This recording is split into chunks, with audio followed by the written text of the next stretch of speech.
Friends, రాగి చెంబు పరిహారం ఎలా చేయాలో వీడియోలో చూద్దాం. ముందుగా నా వీడియోకి ఒక లైక్ ఇచ్చి సబ్స్క్రైబ్ చేయండి. రాగి చెంబు పరిహారం కోసం ఒక ప్లేటును రాగి చెంబును తీసుకొని శుభ్రం చేసుకోవాలి. ఇలా శుభ్రం చేసుకున్నాక ప్లేటుకి గంధం బొట్లను పెట్టి అలంకరణ చేసుకోవాలి.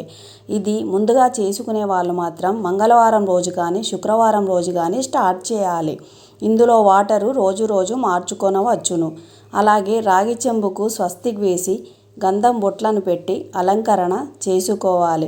ఇలా చేసుకున్న తర్వాత ఇందులో మంచినీటిని పోయాలి.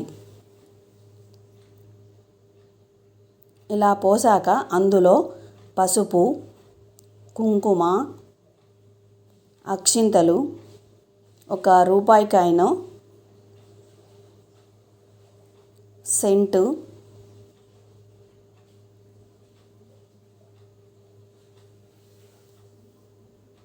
జవ్వాజీ పౌడరు వేశాక ఒక పువ్వును పెట్టుకొని అలంకరణ చేసుకొని ధూపం చూపించాలి.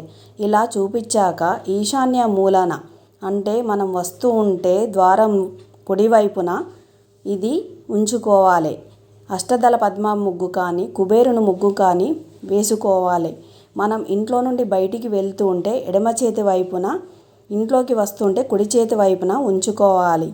ఇలా ప్రతి మంగళవారం కానీ శుక్రవారం కానీ ఈ పరిహారం చేసుకోవచ్చు, లక్ష్మీదేవి రావటం కోసం. బాయ్.